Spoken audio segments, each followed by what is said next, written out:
Hey all, Bree from the No Guilt Mom podcast, and I have got a gift for you this holiday season.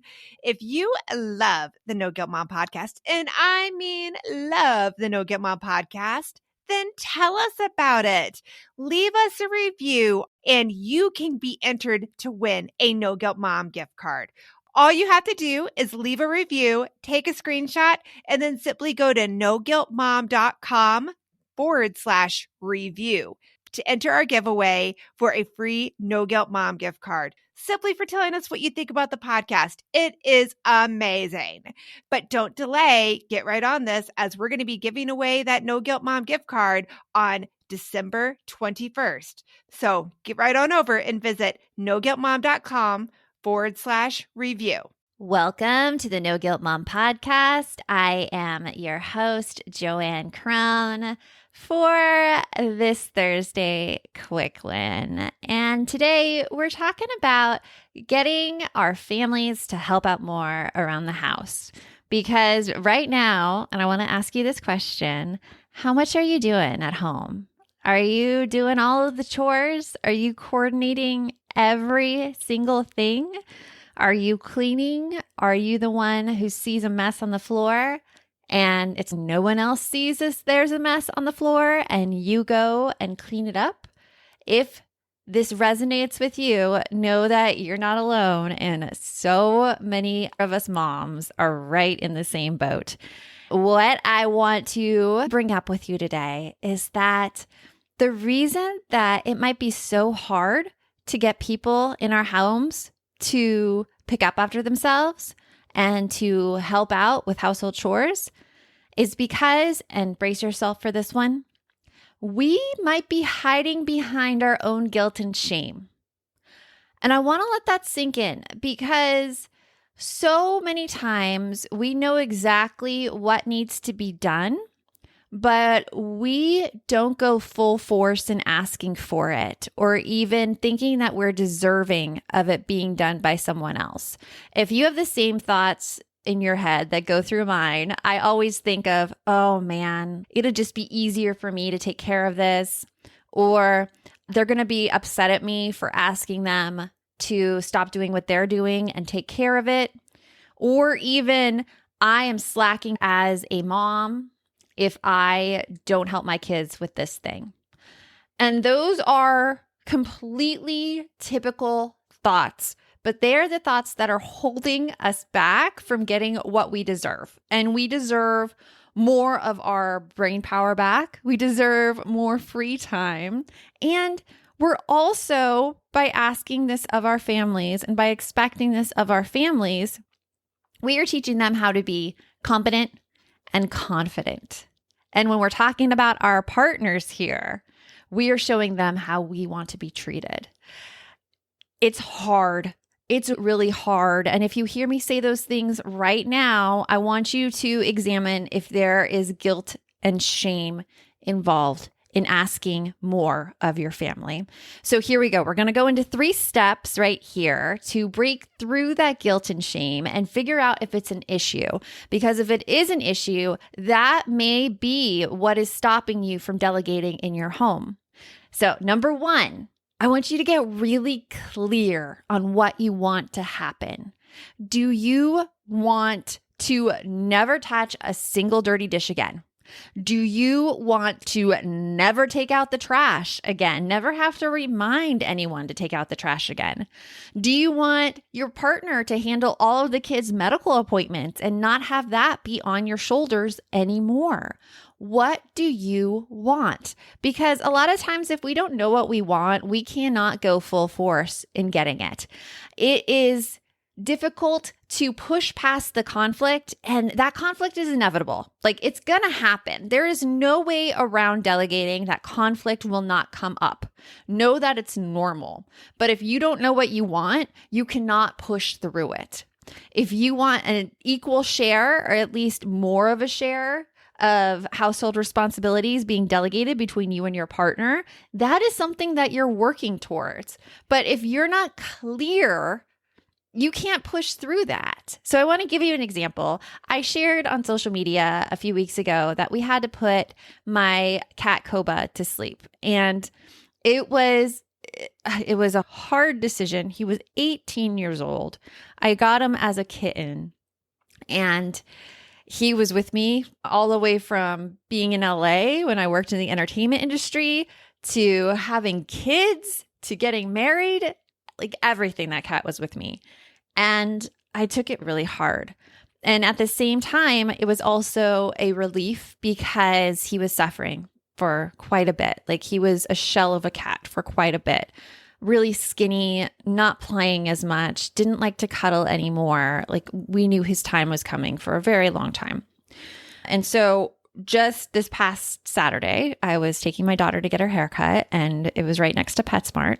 And we saw that there were cat and kitten adoptions happening. So we went in and we found this pair of cats. It was a black and white tuxedo cat, a kitten. They were both 5 months old, and a black female cat. And these two cats reminded me of the two cats that my husband and I had when we first started dating. Like he had them first. He got them a month before he met me. And they were with us. Kaiser, our black and white male tuxedo, he was with us for 16 years. And Verbal, unfortunately, the little black one, she got sick around 8 years old. But these two kittens brought me back, like total nostalgia. And I filled out the application form, and my kids and I went and played with them in that little room in PetSmart. And they were just lovely and so sweet and cute. And I'm thinking to myself, am I ready for a cat? Am I ready for this again? Because honestly, the last 6 months of Koba's life were real hard. Like he wasn't using the litter box. If you've had a senior cat, you know how horrible that is. Like using people's bedrooms, my son's bedroom in particular. And it was not great. It was not great. And there was litter tracked all over our house because he wasn't cleaning himself as much. And these past few weeks without that has been a relief. It's been a relief. And I'm not sure if I want to go into that yet. My husband, if I wanted these cats, he would totally be fine with them. He'd be fine. But I don't know if I want them. And so I almost want other people to make the decision for me. And maybe you're in that situation right now with housework. For me, it's grief that I am dealing with. But these emotions can also come up in guilt and shame, where you feel that you just want someone else to make that decision for you.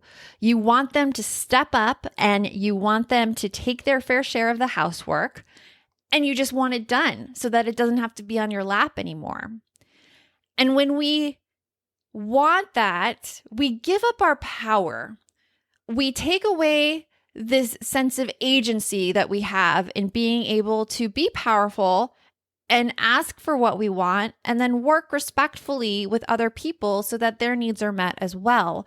But you won't even get into that if you don't know what you want. So I really want you to get clear on what you want. Just write it down as an exercise. Think about if you didn't have to feel guilty about anything, if you didn't feel ashamed of asking, if you felt in your whole heart that you deserve this.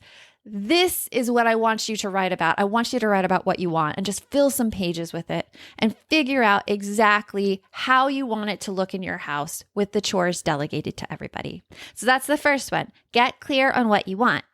The second one is to realize the impact of your past experience when it's come to guilt and shame, because a lot of our school system and our work environments are run on guilt and shame. It's used as a form of control. And I don't think that's any malintention from anybody, but I do believe that people just don't know their options for getting teams to work together or getting productivity out of people. So maybe you had a situation at work where you were in charge of a big project and you put your entire, all your energy into this project. And then all of a sudden, leadership changed something in the project. And so you went and you made those changes really fast and pushed the project out, and it went to all these big people. And then you realize that there's a mistake. That change that the leadership made wasn't made completely in all your details in the project. There's still a little detail in there that was with the old idea versus the new idea. And your boss brings you into their office and basically reams you out and said, how can you be so irresponsible? This has cost the company so much money. How could you do that? That is a tactic built to control people on guilt and shame. And that is what a lot of our society has worked on. So if you've had those experiences in school before, know that guilt and shame may be embedded in you already. It might be. Now, the other way to handle that situation is to look at it and be like, hey, look at this as a team. This detail slipped through. What can we put in place in the future that we will be able to check these more thoroughly? And I can tell you from experiencing this in No Guilt Mom, we make these mistakes as a team all the time. If something is left to an individual, we've learned that there are going to be mistakes in it. And it's just part of human nature. So to help alleviate some of those mistakes, we have most of our important pages and our important graphics go through and get checked by multiple people on our team so that it is a team effort. And do mistakes still get through? Of course they do, but not to the same extent. And it's not all on one person. We all have each other's backs. That is how I want your family to operate as. I want your family to operate as you all have each other's backs. It is not put on one person. It is the work that you are trying to get done to the best level possible instead of trying to blame one person to do their job better. So know that you have some past experience that may be impacting you in terms of that guilt and shame. And finally, and I'm speaking directly to you, listening in your car, listening on your headphones, I want you to hear this completely. You deserve the help. It should not be all on you. That is not fair. It is not part of the contract. I don't even remember signing this contract when we became moms. You are not meant to be the household maid, the household driver, the household assistant, the household house manager. You are not meant to have all of those jobs. That is the job of the entire family. And if you are a stay-at-home mom who is feeling that guilt and shame about not being able to get everything done, know that in a perfect world, your job would be done by multiple people. So it is totally reasonable to be asking your partner to take on some more housework, especially when they get off work, if that is the situation you have right now, because you work all day long. It doesn't matter that you're at home. You're working during that time, just as your partner is working during that time. And you both deserve your relaxation. If you are both relaxing right now at night, cool. You have a great partnership and arrangement going. But if you are still working while your partner's relaxing, that is something that you don't deserve. That is not part of your stay-at-home mom agreement. Just because you are at home doesn't mean that you have the capability to do everything required from home. So I want you to know you deserve the help. You deserve this. I want you to be a powerful force. I don't want you to be the martyr of your family. I want you to be the model. I want you to be the example that your kids see of a fulfilled adult life.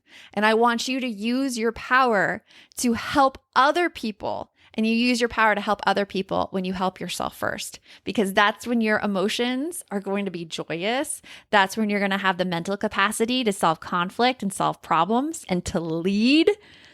And that's where we show our kids what a happy life looks like. So I want you to do that assignment I told you at the beginning. I want you to find out what you want in terms of what you want your household to look like, how you want it to be run, how you want the chores to be divided up. I want you to get very clear on that. And then let me know. Come on over to Instagram. I'm at No Guilt Mom. Let me know what you've delegated. And I can't wait to hear from you. So remember, the best mom is a happy mom. Take care of you. And I'll talk to you later.